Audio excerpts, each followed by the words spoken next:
So what we're going to be covering today is we're going to cover commercial leasing, and we're going to just do a surface level commercial leasing.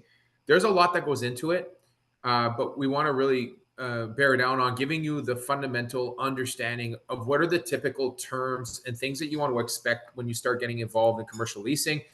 And for anybody who's buying commercial real estate, this is extremely relevant because if you're buying real estate, commercial side, you're going to be leasing it. So you're going to want to understand this, although oftentimes people buy it, understand it, but regardless, some people have to start somewhere. So I'm going to start, and if people come in later, great. Otherwise, we're going to plow through this. This is going to be one of the shorter segments because there's only so much to cover. And one of the ways that I like to teach is I don't like to add fluff just for the purpose of making an hour training an hour long. I'm going to add the value that we need to give you the content you need that's relevant to the subject that we're learning. We're going to get everything across the board, and I don't need to stuff in a bunch of stuff so we can go about our lives and being efficient at what we do.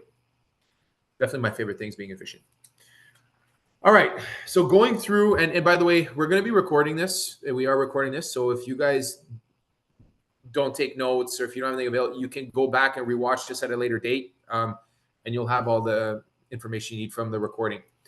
So going through the basic terms of commercial leasing, pretty straightforward. But when you're dealing with commercial agents on the leasing side, especially somebody who's coming from a residential brokerage and not a predominantly commercial agency, there are going to be predispositions and judgments from the commercial listing agent.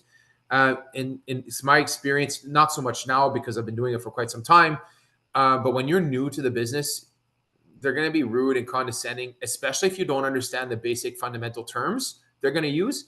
So I would highly encourage you, before you engage with a listing agent with respect to a commercial property, that you will have familiarized yourself with at least the basic terms that they're going to use. Because if you don't know that, they kind of see it as a disrespect to the industry and a misrepresentation to your client. And it's not going to go favorably. And oftentimes it won't take your client seriously. So it's super important to make sure that you've done your homework, your groundwork, and you've got a list of cheat sheet of some of the terms that are going to come up in the conversation. So starting off, LOI stands for letter of intent. When it comes to commercial leasing, there are different ways to going about securing a lease. So when you're leasing a property as a cooperating broker, you're not actually submitting a lease. So it's not like in real estate on the residential side where we can do and sign a standard Ontario lease that we help them fill out.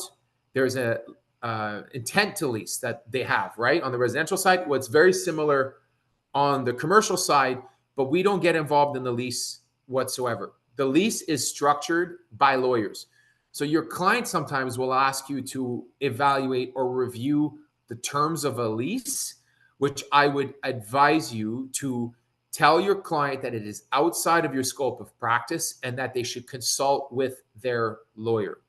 Now, you can glance and give them a high-level understanding of the lease and identify certain terms like lease amounts, terms such as time frame, free rent,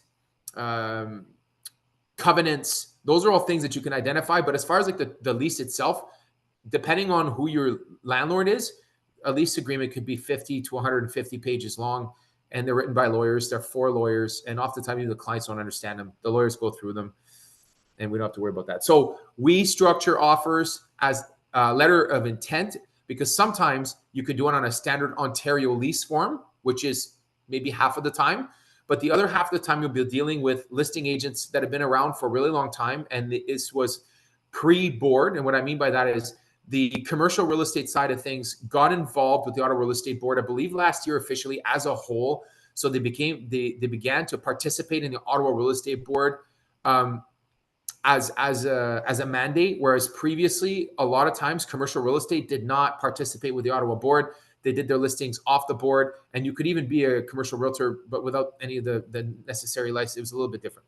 So letter of intent, it's going to come off either on a standard form or a form that they've customized Like I use some of my own forms for certain things. Next thing to remember when it comes to the actual property, when you're making an offer or when you're evaluating the leases, if you're purchasing, there's two things you're going to see. You're going to see the rent, and then you're going to see things like CAMs. So there's two types of rents. There's a gross rent, and then there's a net rent. A net rent can also be known as triple net rent. If you, however, go to a listing agent and you say, what's the lease? Is it triple net? They'll chuckle and say, you don't know what you're doing. They love doing that. They say, oh, we use just the term net rent now. Okay, so we don't say triple net. Fine. So net rent means that the rent that you see is fully net to the landlord. So one of the benefits of having commercial real estate as a commercial landlord is that you get a net rent. So for example, if the building is $10 a square foot times 100 square feet or whatever that comes up to, say it comes up to $1,000 a month, whatever it is. The landlord gets $1,000 a month in their pockets, free of any deductions of any capacity whatsoever, which will take me to, on a net rent, what you will see is the rent, and there will be what are called CAMs. CAMs, C-A-M-S, CAMs. CAMs include all additional expenses for the property of which the combination of the tenants pay in full in proportion to the percentage of the property of which they're leasing. That includes common areas. In some cases, if there's an office building and there are hallways and a staircase and so on, there's your usable square footage, leasable square footage, and then there's total square footage. So there are things that you're paying for a portion of the maintenance, the upkeep, the heating, the electricity of those common areas. So that gets roped into the CAMs. Other things you will see in the CAMs are your utilities, like I mentioned earlier, snow removal, maintenance, anything that has to do with the property, that gets charged back in the CAMs, including the property taxes. So really, the landlord gets the rent, net in their pockets, that's it. Not another dime of expenses. So that is called a net rent. Gross rent is the complete opposite. We don't have to go that very long. What that means is if it's the landlord saying it's $1,000 a month gross, that means it includes everything in that $1,000 a month. There's no additional expenses. Okay?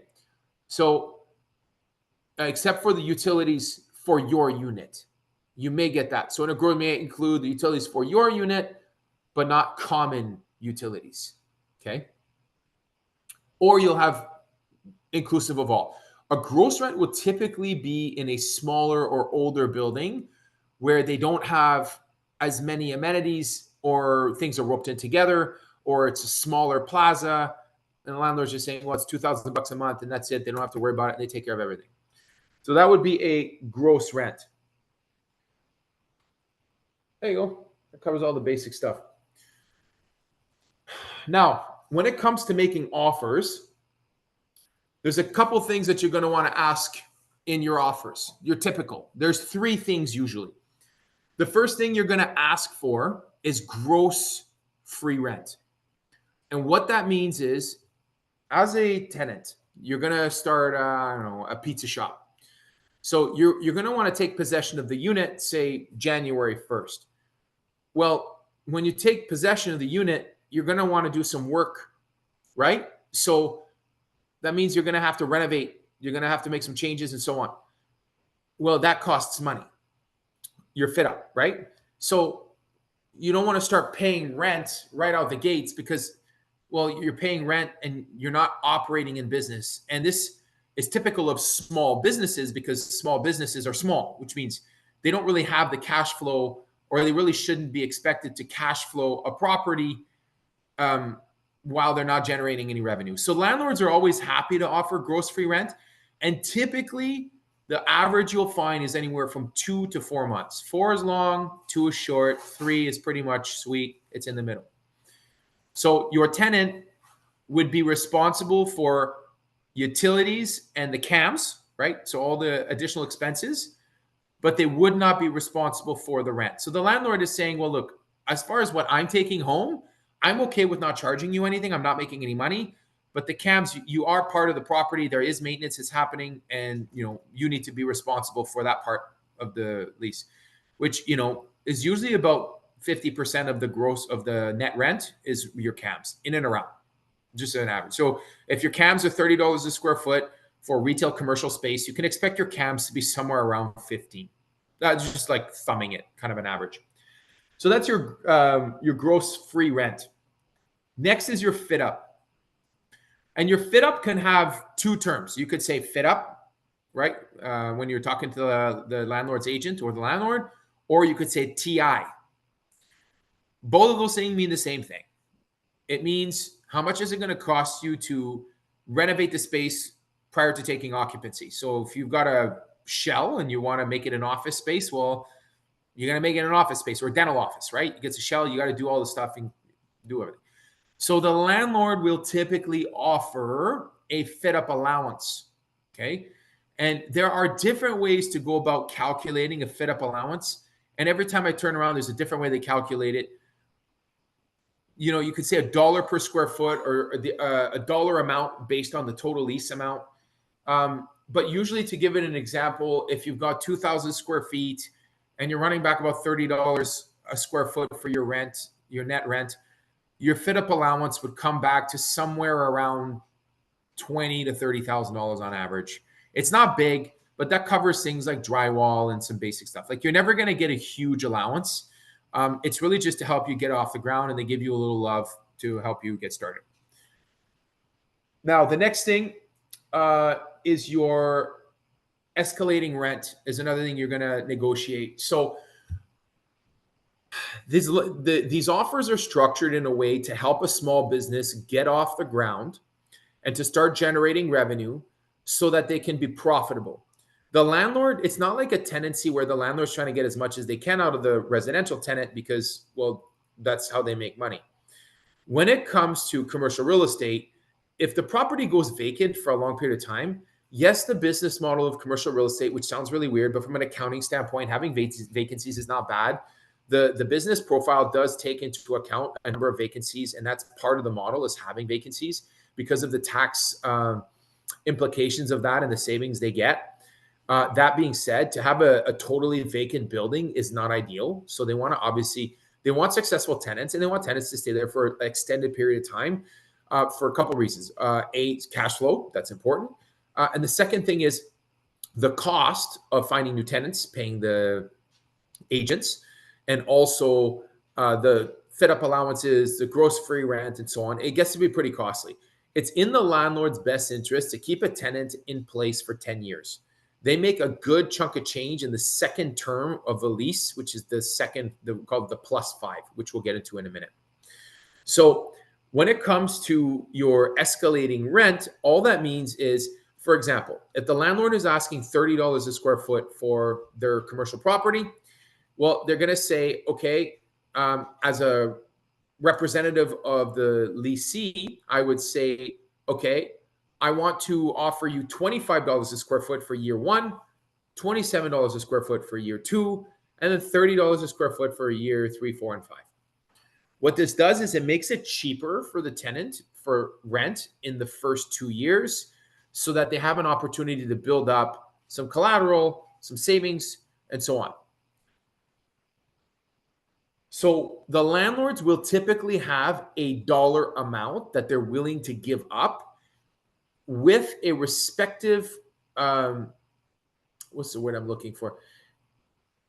With the grouping of these three expenses in one, which is your gross free rent, your fit up allowance, and your escalating rent. If you're escalating rent, they're discounting $5,000, and then the fit up allowance are giving you $20,000, and then the gross free rent's another $5,000. You've got $30,000 in costs. Okay. Well, when you're negotiating with the landlord, oftentimes the landlord will have told the listing agent, look, I'll give you $30,000 in costs to cover any which way the tenant wants. And the tenant may say, well, screw it. I've got cash up front. I don't want a TI allowance, but I want a better escalating rent. I want my rent to be lower in the first 2 years. Well, you'll get the same dollar figure. Generally speaking, the dollar figure will be more or less the same in any combination of those three expenses. So it's food for thought when you're doing it. You're just trying to go for as much as you can, but the landlord has a dollar in mind, and he's just going to play with those three metrics to try to make the deal work for the tenant in the best way that serves them. Okay. So that covers the ask. Going into time. Typically, when you're doing a lease, you're generally going to offer what's called a 5+5. Simply put, I'm not going to overcomplicate this to make it seem like I know more than I know. It's a 5-year term with a potential extension of an additional 5 years. The 5+5 is beneficial to the tenant. I've had people say, look, I want to lock in a 10-year lease. It's done. I love it because when they lock in a 10-year lease, I get paid on the full 10 years. Amazing. If my client does a 5+5, it's the same thing as a 10-year lease, 1,000%, except it offers one thing.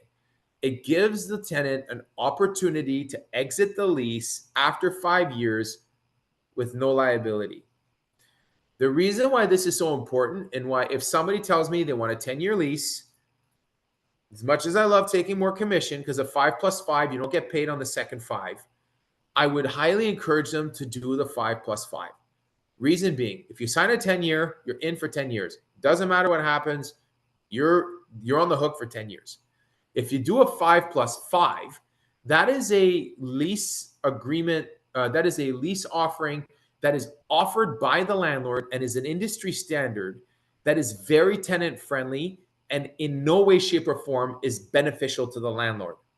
None. What they're saying is if after 5 years you're doing well in business and you decide you want to continue, then they will allow you to renew another 5 years for the exact same terms as you'd negotiated at the beginning, the first 5 years, except there's no escalating rent and there's no TI allowance or anything like that. Basically, what you're saying is, I'm going to keep the terms. Like if you're at $30 a square foot, and you're going to do another 5 years with all the same terms without making any changes there. So a 5+5 is definitely great.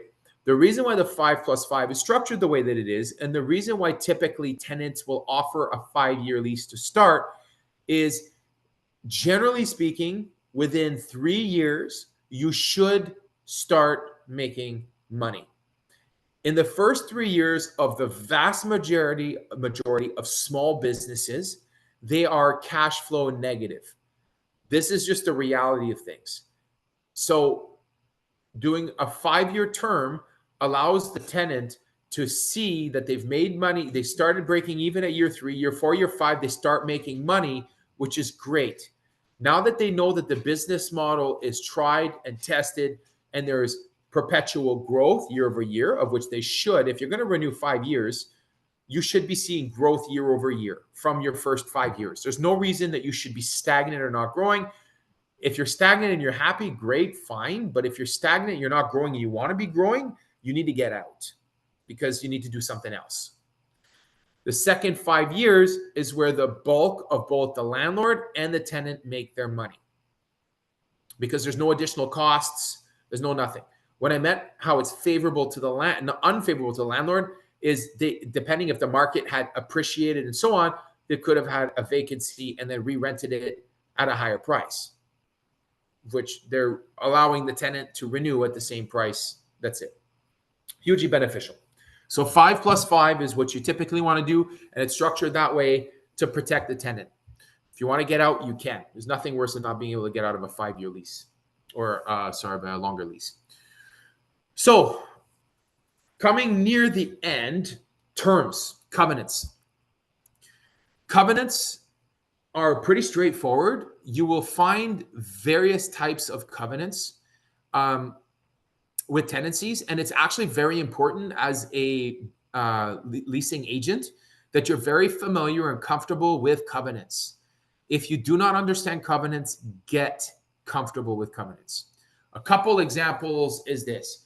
If you're representing a franchise or a franchisee, I should say, franchisee, franchisor, if you're representing a franchise, then the landlord may request what is called a national covenant. Typically, what that means is if you're a pizza and you're you're a franchise, the landlord can opt and request that in the event of default or inadequacies in the business, which leads to default, then the national franchise, like the parent company, will guarantee the lease. Now, this is something that was more common, I don't know, maybe 10 years ago. It started getting phased out because a lot of the landlords, a lot of the larger chains actually don't support signing on covenants anymore. So the landlords have kind of given up on asking. So they'll ask for different things. They'll ask for, say, like bigger deposits or things like that, which I'll go over in the next part of explaining that. So national covenants, that'll be one of them. Other covenants could be non-competition covenants. So it's important to remember that sometimes you're going to have non-competition covenants. And that would be like, for example, the plaza already has a burger joint in place or something like that, right? Or there'll be, and so they're going to say, well, you can't have two burger joints in one place. Or it'll be a particular type of product that you sell that the landlord will not allow other particular people to sell a similar product. That would be the most what's the word I'm looking for? Common covenant would be a non-compete, right? These are things that you obviously want to understand. And other covenants you'll have is like things like regulations and so on around parking and, things like that. Also, hours of operation. They may require you to be open during certain holidays. And that's something to remember because if you, for example, are representing a Muslim tenant, they may have particular days during the year that they will not work, or Jewish people, for example, during like Shabbat or something. There are different times that those businesses may not want to be open, and the landlord may actually say, well, as per our covenants, you have to be open on those days. So something to keep in mind, especially when you're dealing with like multicultural businesses, be sure to verify that with your tenant and make sure to verify with the landlord that this isn't going to be an issue. So that covers covenants. Risks. One of my favorite things to cover in this type of training, and the big reason is when it comes to when you're leasing a property, there are quite a few things that you need to evaluate for the tenant. If it's a larger company, chances are they'll have a team of people, and those people will come in and evaluate that for you. Like I was working with a company called Multiluminaire. They would come in with their engineer, and then they would literally like cross-examine everything. So there's no way that they were going to lease a place that was not going to fit their needs because they had an evaluator who is part of their opening team, who would ensure that everything that was needed would be there or would be accommodated by the landlord to ensure they don't have any issues. So I'm going to give you a couple examples of some things to consider, and I'll walk through them one by one after. So things to remember is, and this is different types of commercial, but let's just go warehousing and so on. So slabs, that's the concrete floor. Electrical, ventilation, turning radius for vehicles and parking, bay doors, heights and width and access, noise, smells, and lighting, to name a few. So I'm going to give you a couple examples of why these things are so important if you're representing a tenant, if you're not careful. I had my first faux pas boo-boo when I started. I did a commercial lease. I did it with a company called Planet of Granite. I was a new agent, single agent, but I was, I like to think that I was wise. So when I had a client that was asking me to represent them in a field that I felt I was not able to represent them adequately, I would seek out and pay commission to an agent in my firm that had the expertise in the field that I was representing a client in. So I had a gentleman, I'm not going to use a name, who specialized, he had 20 years of experience in commercial leasing. So we went with Papineau Granite, found them a great location, got them leased up. This particular agent did everything. I felt great about it, super excited. Shake hands. Literally 5 days after they start the lease, I get a phone call from a very irate and very angry tenant. So I asked him, he was literally yelling at me. And the issue is called Planet of Granite. So when they started loading their slabs of granite into the shop, well, it turns out they were loading the slabs onto racks in the warehouse. Well, the racks have like legs, right? Little posts underneath, 4 posts. And what happened is when they loaded, certain amount, like quite a bit of slabs of granite onto this rack, well, the weight of the granite was so heavy that one leg broke through the concrete slab, which then tilted the rack and knocked over like $100,000 worth of granite slabs smashed onto the floor.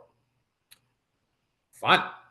So what we discovered is that the realtor that was helping me, who was apparently a professional, of which was not, sadly, 20 years of experience doesn't mean you're good, by the way. That's like, my uncle has been playing hockey for 25 years. He's not in the NHL. He still sucks. So just to say, if somebody says how long they've been in the business, I don't care. How good are you at what you're doing? If you're in the NHL and you've been playing hockey for 4 years, that's what I like to hear.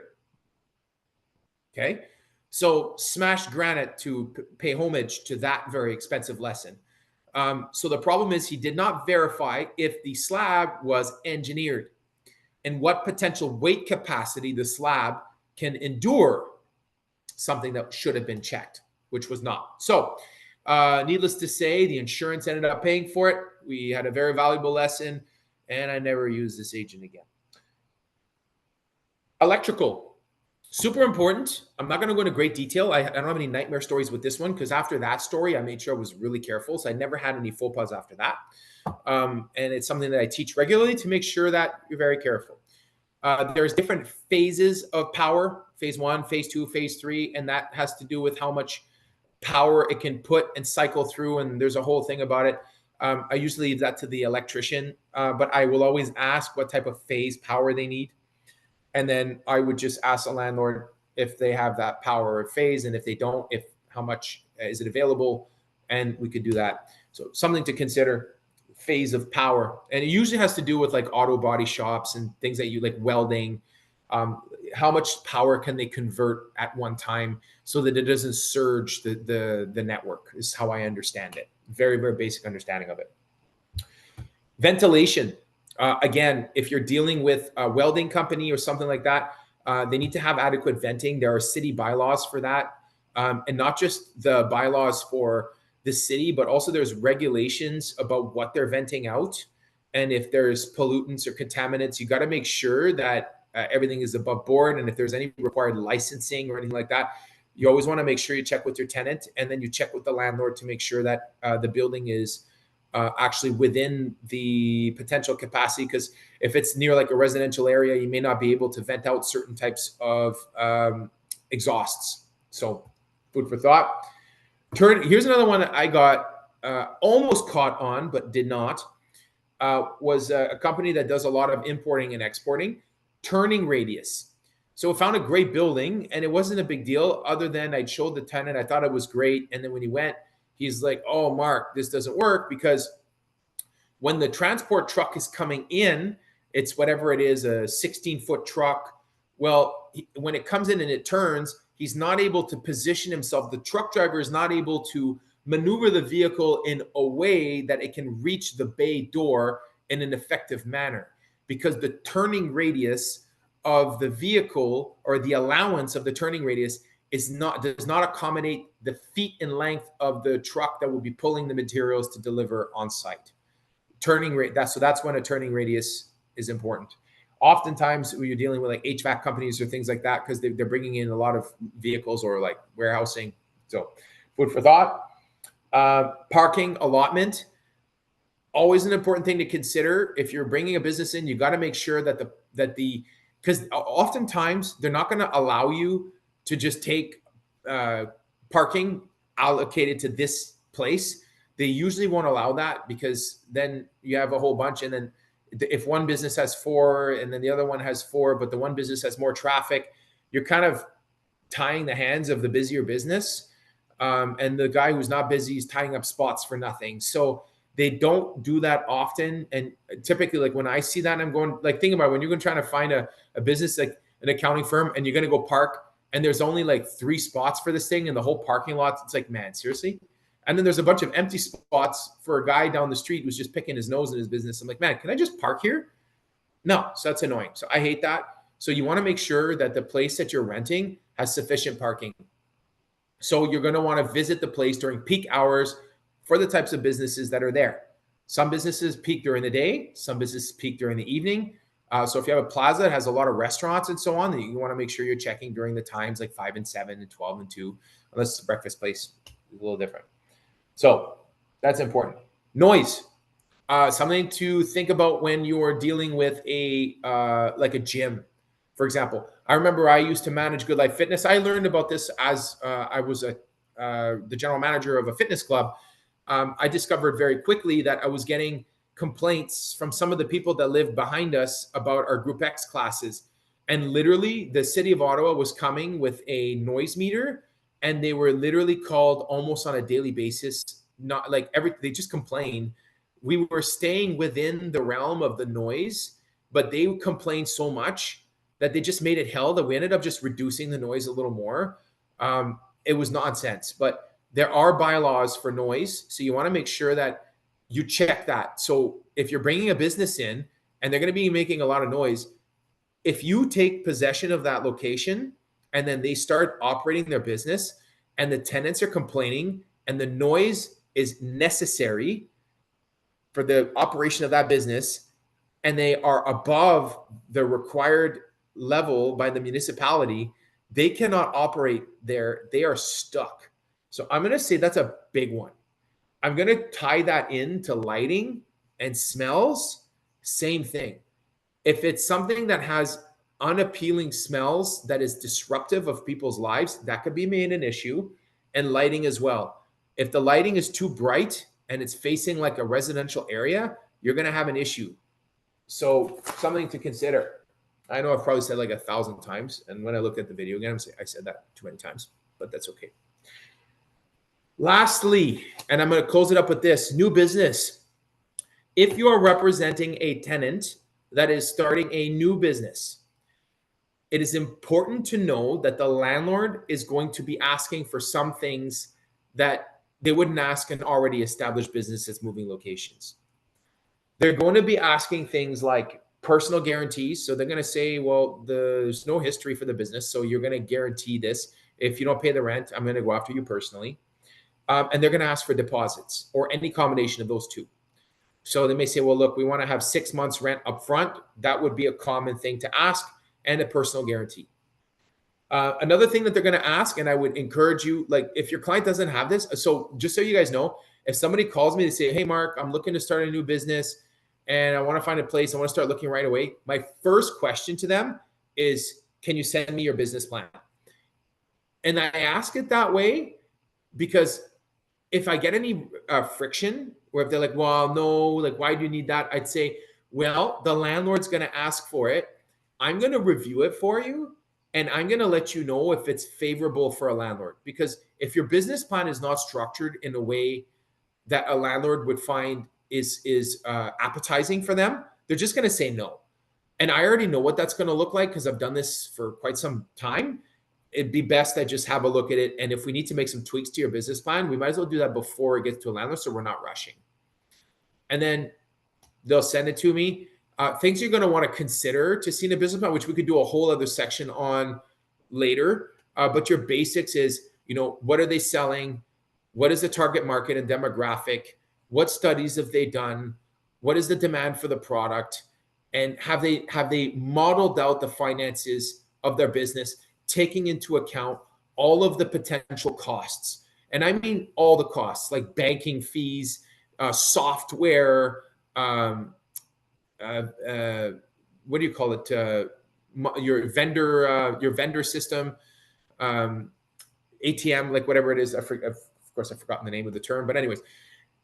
So there's a ton of things that you need to put into consideration because they will have established their gross operating margins and their net operating margins. And generally, you're going to want to see a slow crawl up, and they would generally want to see if you're profitable within 3 years. If you're profitable beforehand, it's not a bad thing, but they're going to want to figure, are you being a little lofty, or are you being maybe, what's the word I'm looking for? Optimistic. They don't want to see optimism because they don't want to have a vacant spot in 6 months. Like we've done some locations for some people, which has nothing to do with us, but they had a business. One particular guy comes to mind, and literally like 3 months in, he was closing his doors. Like, are you kidding me? This crazy. Anyways, not our problem. We weren't exactly told what the business would be, and the representations were not what they should have been. So they're going to want to see the business plan.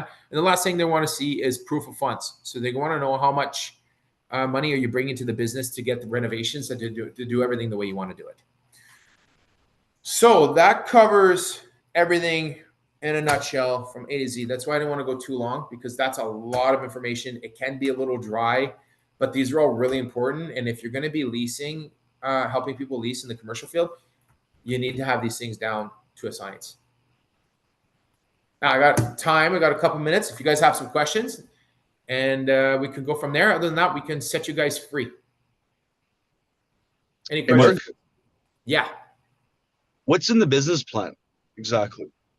And what do we look for? What are we like looking before we present it to the owner of the building? What are we looking for to kind of like streamline what is good and what is bad, what they can work on? Yeah, so I think that's what I mentioned in the end of it, but I'll repeat it for you. So you're going to want to see like what is their product, right? So I'm selling t-shirts. Let's say, okay, I'm selling t-shirts. And my target market is the affordable range because I'm setting up shop near a low-income neighborhood, and it's more like a thrift store.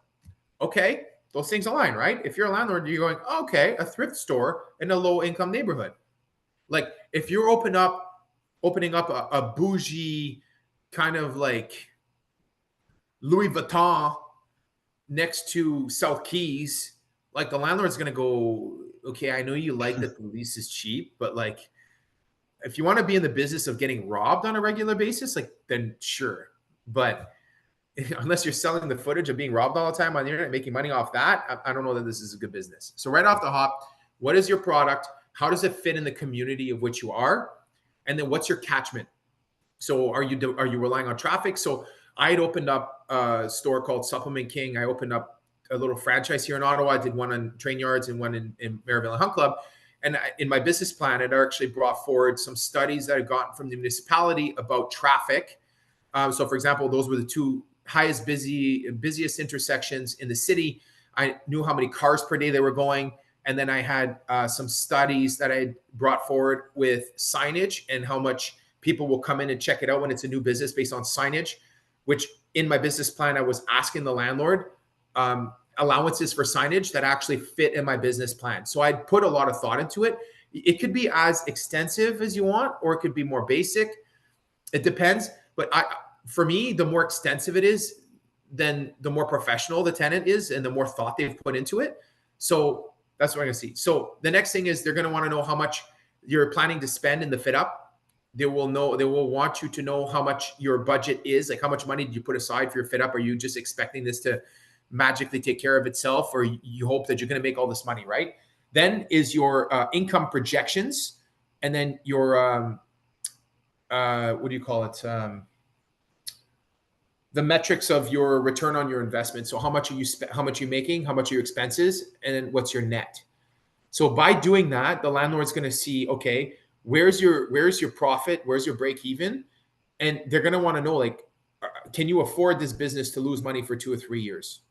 So financial strength of the tenant is also to be included in the business plan. Like, Hey, I've got $500,000 put aside for this. I'm putting 200,000 in the business. I have $300,000 reserve. I live in the neighborhood. I don't have very high expenses. This is the product I want to sell. This is my target demographic. This is how I'm going to go get the clients. These are my projected sales revenues year over year. Here's my break-even point. Here's how much I expend to make. And here's some pictures of the product I'm selling. Like that would be acceptable for a landlord. Okay. Yeah. So, I mean, the beautiful thing, you guys are on our team. So if ever you are working with somebody and they want to get you a business plan, you could bounce it to me and we could sit down with it together and I would show you how to evaluate the lease, the business plan.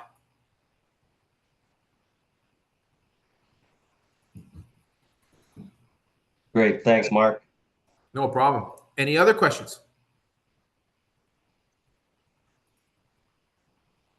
4, 3, 2, 1. Okay, boys.